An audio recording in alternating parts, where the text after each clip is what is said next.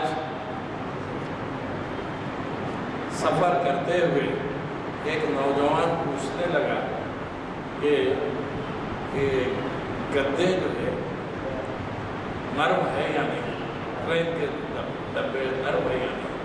تو آج کل کی تناسانی جو آئی ہے، اس کو دور کرنے کے لیے وہ ماحول پھر سے تیار کرنا، سبق پھر پڑھ دیا جائے گا تجھ سے کام قوموں کی امامت کا، اقبال قوموں کی امامت مسلمان طبقے کے حوالے کرنا چاہتے ہیں، آپ آئیے آگے بڑھیے، اس جو ہے جو پیغام میں اقبال دے رہے ہیں اس کو قبول کیجئے اور اقبال کے کلام پر عمل کیجئے۔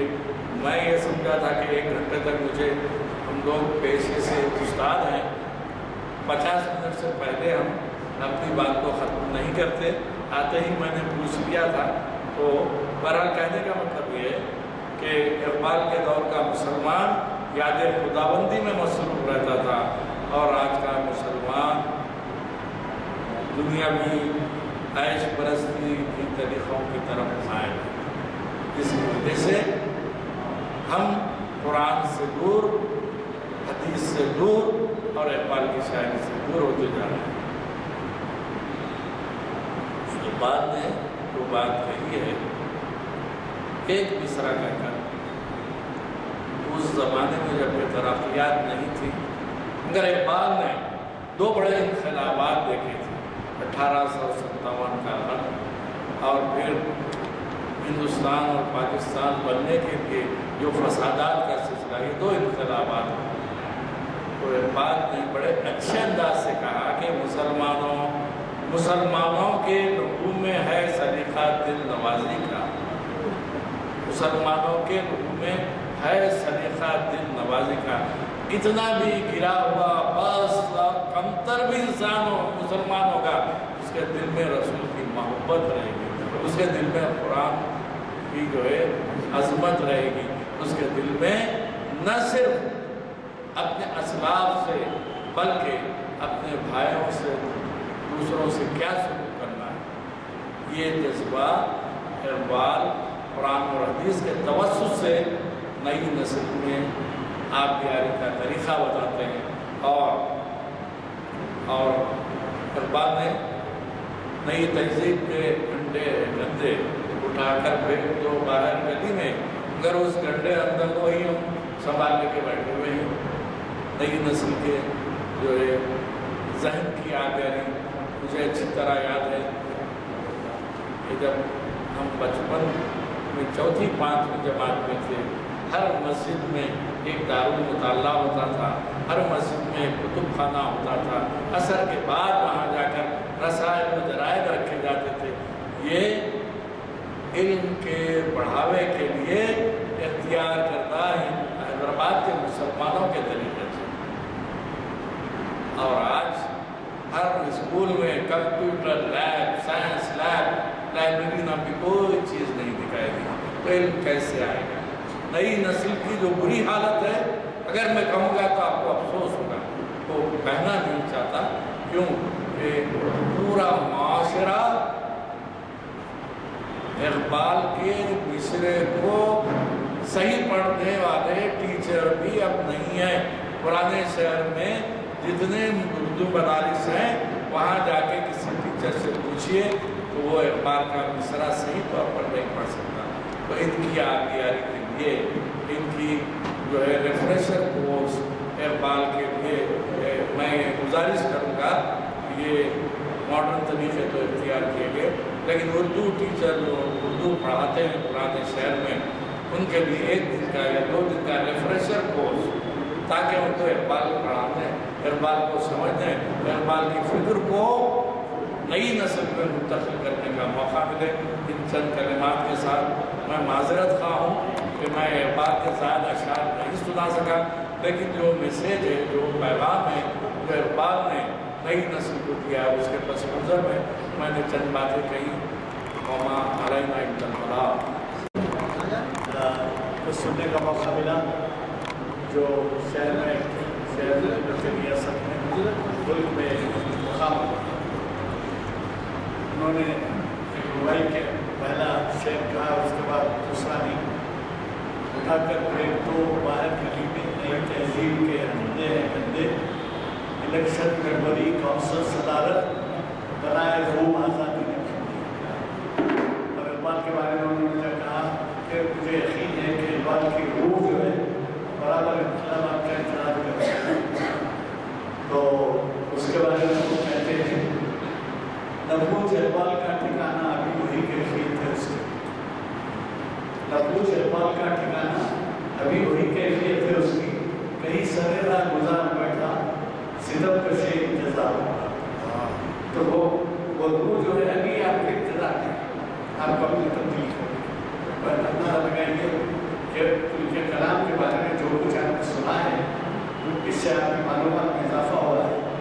ایک بات جو انہوں نے کہی کہ لائبریری کے بارے میں، مجھے خود اس بات کا افسوس ہے کہ ہمارے یہاں دارالمطالعہ موجود ہے جو آپ نے دوسری مساجد میں اس کے کبھی دیکھی، اور اتنا اچھا دارالمطالعہ ہے کہ ہمیں کئی ہندوستان کے بڑی بڑی تنظیموں کے اشاعتیں آتی ہیں، اخبار دعوت بھی آتا ہے، اس طریقے سے روزانہ جو ہے کئی، اور یہ ہم کو بلا معاوضہ ملا جاتا ہے، ہمیں ایک بھی پیسہ جو ہے لائبریری سے اس کے اوپر خرچ نہیں کرتے، لیکن پڑھنے والے کو کئی کتابیں ایسی ہیں جو ہوتی نہیں۔ آپ نے کہا عصر کے بعد پڑھتے تھے، آپ تشریف لائیں اور بیٹھیں، کتابوں سے استفادہ کریں، اور اگر آپ کو کتابوں سے استفادے کا موقع اگر ملیں گے، آپ دیکھیں گے بچے تو وہ بھی خود پڑھیں گے، پتہ نہ گھر میں کتابوں کا پڑھنے کا موقع ہے، نہ مسجد کو آئے تو کتابوں کو آ کے دیکھیے ہمارے کتنے ایسے میگزینز آتے ہیں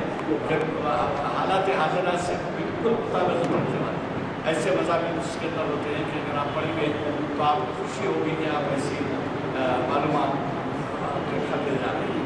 مجھے کبھی توقع ہے کہ ہماری لائبریری بہرحال میں نے اس کے بارے میں توجہ دلائی ہے، نماز جمعہ کے موقع پر توجہ دلائی ہے کہ بھائی ہمارے دارالمطالعے سے استفادہ کریں، ضرور آپ آ کے دیکھیں، پڑھیں، بیٹھیں اور ایک دوسرے سے تبادلہ کریں۔ ایک واقعہ سناتا ہوں، پروفیسر صاحب واقف ہوں گے، ایک صاحب جو ہے 4 سے 5 تک یا 5 سے 6 تک دارالمطالعے میں بیٹھے، اور یہ کسی کو اجازت نہیں تھی دارالمطالعے کے انچارج کو کہ اگر ان کے بارے میں کوئی پوچھے آ کے تو ان کو اندر نہ بھیجنا اور نہ ان کو باہر بھیجنا، بلکہ وہ دارالمطالعے میں رہیں گے اور 1 گھنٹے تک کسی سے بات نہیں۔ ہوا یہ کہ ایک صاحب نے بہت اصرار کیا کہ بھئی مجھے ضروری کام ہے، ذرا ملنا ہے مجھ سے، آپ بات کریں۔ تو یہ جا کے دارالمطالعے کے انچارج نے ان سے کہا کہ صاحب باہر آپ کا انتظار کریں۔ تو جواب کیا دیا انہوں نے کہا ان سے کہیے میں علماء کی صحبت میں بیٹھا ہوں، کتابوں کی جو پڑھ رہے ہیں، تو ان سے انہوں نے جواب دیا ہے کہ آپ تعاقب کریے، میں ملوں گا باہر آؤں گا، لیکن اس وقت میں علماء کی صحبت میں بیٹھا ہوں، آپ سے گفتگو نہیں کر سکتے۔ یہ اور کیا میسیج تھا، کیا تھا اللہ معلوم، لیکن انہوں نے اس کو فوقیت کی، اس کو ترجیح دی کہ لوگ جا کے ان کو بلائیں یا بات کریں، اس سے اندازہ لگائیں گے مطالعے کا کتنا گہرا شوق۔ اور بھی شعر مثالیں پروفیسر ہمارے ڈاکٹر سید عبدالرحمان کو جانتے ہیں، پابندی سے وہ اپنے گھر میں باوجود اس کے کہ ان کو بے حد یہ مصروفیت رہتی تھی ان کے پیشنٹس کو دیکھنے کے، لیکن وہ 1 گھنٹہ بغیر مطالعے کے سوتے ہیں، چاہے وہ 10 بجے جائیں، 11 بجے جائیں، 12 بجے جائیں گھر، 1 گھنٹہ وہ کتابوں کا مطالعہ کرنے کے بعد، یہ تلاوت کی بات نہیں کرنا، تلاوت تو کرتی تھی، نماز تو پڑھتی تھی، لیکن کتب جو ہے حالات حاضرات سے واقفیت ہونے کے لیے اتنا ضروری ہے کہ آپ کو اچھا۔ اور ایک بات یہ ہے کہ آپ کو جو پڑھتا ہو دیکھیں گے تو آپ کے بچے بھی پڑھیں،